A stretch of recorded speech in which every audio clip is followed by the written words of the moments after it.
passion des chemins de fer, ça peut vite devenir une profession. Il y a aujourd'hui environ 140 000 cheminots en France. Mais quand un jour vient sonner l'heure de la retraite, certains ont bien du mal à décrocher. L'UAICF, c'est l'Union artistique et intellectuelle des cheminots français. Elle comprend une dizaine de sections, dont la section modélisme à Dijon. Ici, on a laissé de côté les responsabilités. Les trains circulent et les voyageurs sont contents. On n'a gardé que le bon côté du monde ferroviaire. C'est une passion, quoi, et un plaisir. Ça nous permet de rester dans l'univers du train et puis de faire de la création. Ça coûte cher, ça prend beaucoup de place, ça prend du temps aussi. Donc c'est vrai que les gens qui sont plus actifs ont moins de temps pour se consacrer à ce domaine.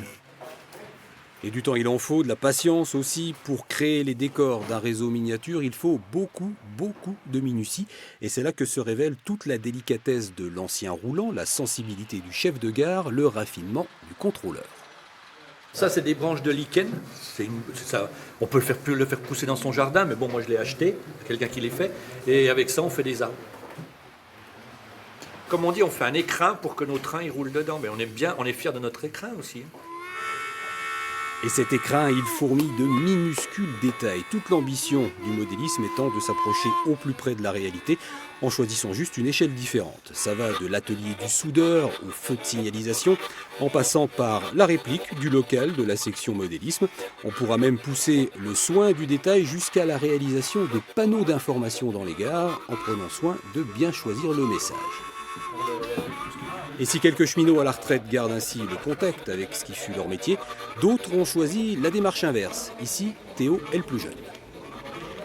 Moi j'ai commencé il y a à peu près 5-6 ans le modélisme. J'habite dans la région, sur Dijon.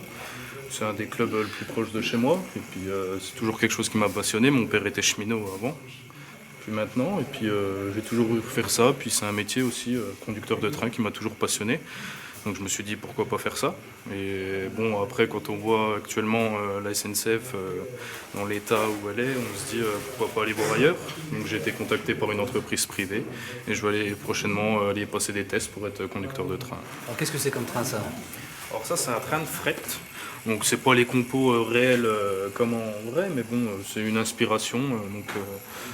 On pourrait dire un train qui part d'Allemagne et qui descend jusqu'en Espagne, voilà, qui traverse toute la France. Et c'est ça que vous voulez conduire ? C'est ça, c'est quelque chose de sympa, on traverse toute la France, on se déplace. Bon, c'est des horaires, des grandes amplitudes, mais c'est quand même quelque chose de vachement sympa, on change de décor, on change de paysage tous les jours, et puis voilà, c'est quand même un bureau qui est assez sympa. Dans quelques temps, Théo sera donc aux commandes de son propre train, grandeur nature. La voie est toute tracée. Et puis quand il aura fait sa carrière dans les chemins de fer, il y a fort à parier qu'il revienne un jour au train miniature. Il pourra alors s'inspirer des décors qu'il aura croisés sur quelques milliers de kilomètres.